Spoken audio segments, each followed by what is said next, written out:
तो मुंबई से एक बार फिर दरिंदगी की तस्वीर सामने आई है। जो घटना ये जहां पर घटी एक्सप्रेसवे था और वो चिल्लाती रही यश्री, लेकिन कोई सुनने वाला वहां पर नहीं था, कोई मदद देने वाला नहीं था। जहां पर ये घटना घटी है वहां से हमारे सहयोगी सत्य विजय की रिपोर्ट देखिए। मैं इस समय उरन के उस जगह पे मौजूद हूँ जहां पर यश्री का शव मिला था। ये जगह है जहां पर यश्री का शव मिला था। देख सकते हैं किस तरह से झाड़ियों में फेंका गया था और यहाँ पर 27 को पुलिस को जानकारी मिली। पुलिस तुरंत पहुंची और घटनास्थल पर, और जब शव देखा तो कहीं न कहीं शव का जो हाल था बहुत बुरा हाल था। चेहरे कुचले गए थे, चाकुओं से गोदा गया था। और ये जगह है उरन का, ये जगह जो है 500 मीटर दूर पर ही उरन रेलवे स्टेशन है, बगल में सड़क है। फिर भी जो आरोपी है दाऊद शेख, जो आरोपी है, पुलिस ने बताया है कि वो कितना निर्मम हत्या किया है और यहाँ पे छोड़ा है। ये यही जगह है, बगल से देख सकते हैं कि रोड है और गाड़ियाँ आ रही हैं जा रही हैं, लेकिन दाऊद शेख ने यश्री का यहीं पर हत्या करके छोड़ा था। जैसे ही लोगों ने पुलिस को सूचना दी वैसे ही पुलिस पहुंची, उरन पुलिस पहुंची और यहाँ पर जो डेड बॉडी था, डेड बॉडी लेकर हॉस्पिटल गई और वहाँ पर डॉक्टरों ने यश्री का मृत घोषित किया। पुलिस इस मामले को लेकर जांच कर रही है। पुलिस अलग अलग जगह पे गई है, 3 टीमें बनाई गई है। एक टीम जो है बंगलुरु गई है जहां पर दाऊद को ढूंढ रही है, लेकिन 3 दिन बीत चुका है, अभी तक आरोपी जो है पकड़ से दूर है। और आरोपी की तलाश एक तरफ लगातार अब टीमें यहां पर कर रही हैं, वहीं बड़ी अपडेट आपको बताएं यश्री हत्या मामले को लेकर अब यश्री की पोस्टमार्टम रिपोर्ट सामने आ गई है।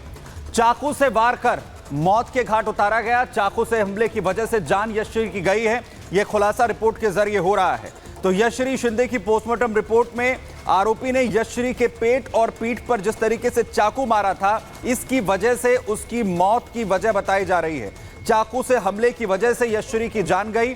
बेरहमी से एक के बाद एक उस पर हमले किए गए थे, कैसे उसका चेहरा पूरी तरह से कुचल दिया गया था, उसके प्राइवेट पार्ट पर पूरी तरह से दाऊद ने कैसी भर्त्सना की थी, ये वो तमाम चीजें हैं जो अब खुलकर सामने आ रही हैं।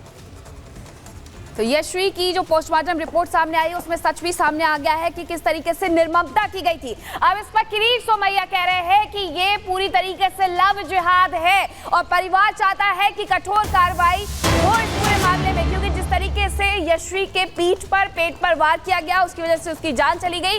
अब इस पूरे मामले पर किरीट सोमैया ने लव जिहाद का एंगल जोड़ा है। परिवार कठोर कार्रवाई चाहता है, ये कहा है। सुनवाई फास्ट ट्रैक कोर्ट में हो, ये भी यहाँ पर किरीट सोमैया की तरफ से कहा गया। आपको बता दें कि किरीट सोमैया ने कहा है कि यश्री शिंदे के परिवार से मिले हैं, परिवार चाहता है कि आरोपी को तुरंत गिरफ्तार किया जाए, सजा दी जाए। अभी हमने मेरे स्थानिक विधायक मित्र महेश बाल्दी के साथ में यशस्वी शिंदे के परिवार से मुलाकात की। उनकी माताजी, पिताजी और रिश्तेदारों को हमने वचन दिया है बहुत ही जल्दी जो भी आरोपी हो, फिर वो मोहम्मद दाऊद शेख हो, उनके सहयोगी हो, उनको गिरफ्तार किया जाएगा और शेड्यूल कास्ट एक्ट के अंतर्गत एट्रोसिटी एक्ट भी लागू किया जाएगा।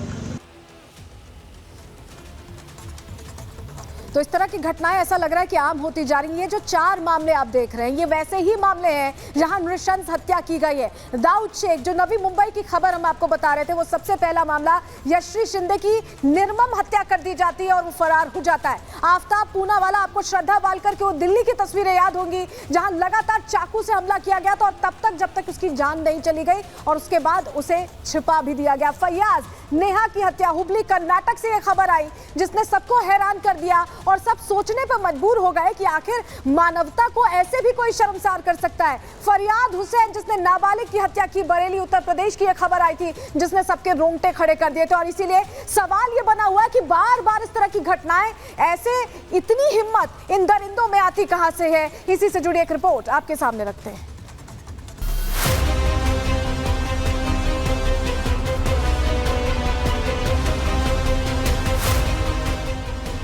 कोई कैसे इतना जल्लाद हो सकता है, कोई कैसे इतना बेरहम हो सकता है, कोई कैसे मोहब्बत के नाम पर लड़की की जिंदगी छीन सकता है।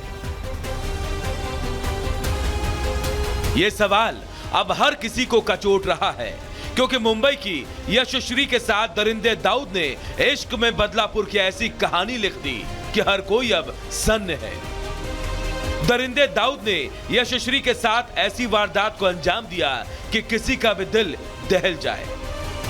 तस्वीरों में दिख रहे इस बेरहम हत्यारे ने पहले नवी मुंबई के उरण की रहने वाली यशश्री शिंदे का बेरहमी से कत्ल किया और फिर फरार हो गया। एक फ़ोन आया था कि उरण रेलवे स्टेशन के सामने एक झाड़ी में एक लड़की की डेड बॉडी पड़ी है। उसके बाद हम लोगों ने वहाँ पे पहुँचते ही तहकीकात करने के बाद ये पता चला कि ये तकरीबन 20 साल की एक लड़की थी। उसको किसी ने स्टैबिंग करके वो वहाँ पे उसका डेथ हुआ था। उसके सिलसिले में हम लोगों ने BNS 103 के तहत गुनाह दाखिल किया है और आगे का तपास कर रहे हैं। दरअसल 3 दिन से गायब यशश्री के परिजनों ने थाने में शिकायत दर्ज कराई, जिसके बाद तलाश में जुटे पुलिस को पनवेल उरण हाईवे के किनारे झाड़ियों में क्षत विक्षत अवस्था में यशश्री का शव मिला, जिसको देखकर साफ पता चल रहा था कि यशश्री के साथ दरिंदे दाऊद ने कितनी क्रूरता की होगी, कितनी बेरहमी से यशश्री की हत्या की होगी। पुलिस की शुरुआती जांच में पता चला है कि दाऊद ने यशश्री के प्राइवेट अंगों पर काफी वार किए थे। उसके हाथ पैर भी तोड़े गए थे। यशश्री के पीठ और पेट पर धारदार हथियार से कई वार किए गए थे। चेहरे को पत्थर से कुचल दिया गया था। सोचिए कितनी बेरहमी से दरिंदे दाऊद शेख ने यशश्री पर वार किए। यशश्री के साथ इतनी क्रूरता की गई कि उसका चेहरा पहचान में नहीं आ रहा था। यशश्री के कपड़े फटे हुए थे। इतना ही नहीं, पोस्टमार्टम रिपोर्ट में जो सामने आया है वो तो और भी रूह कपाने वाला है। पीएम रिपोर्ट के मुताबिक यशश्री के साथ बेरहमी करने से पहले दरिंदे दाऊद शेख ने उसका बलात्कार किया। फिलहाल पुलिस दरिंदे दाऊद शेख को तलाश रही है, लेकिन इस ब्रूटल मर्डर की क्राइम कुंडली के तार 5 साल पुरानी घटना से जुड़े हैं। साल 2019 में यशश्री के पिता ने दाऊद शेख के खिलाफ FIR दर्ज कराई थी। दरअसल दाऊद शेख नाबालिग यशश्री के साथ गलत हरकत कर रहा था। पुलिस ने शिकायत पर पॉक्सो एक्ट के तहत मामला दर्ज किया था और फिर पुलिस ने दाऊद शेख को गिरफ्तार कर जेल भेज दिया। जेल से छूटने के बाद दाऊद शेख कर्नाटक चला गया, लेकिन वहां से भी दाऊद ने यशश्री शिंदे से संपर्क जारी रखा।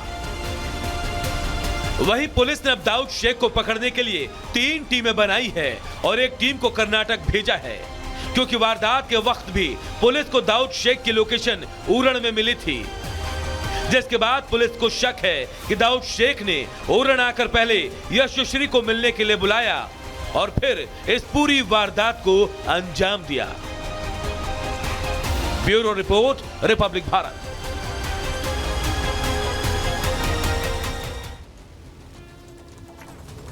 सत्यप्रकाश हमारे सहयोगी इस खबर पर ज्यादा जानकारी के साथ सीधा हमारे साथ इस वक्त जुड़ रहे हैं। सत्यप्रकाश, सवाल यह है कि जिस तरीके से दाऊद ने इस पूरी घटना को अंजाम दिया, उसके बाद आखिर अब वो कहां पर है? उसके पिता भी कह रहे हैं कि उसने पहले भी इसी तरीके से लड़की के साथ कैसे बदतमीजी की थी, उस वक्त भी मामला जो है वो दर्ज हुआ था और उसके बाद फिर ये पूरा प्रकरण हो जाना।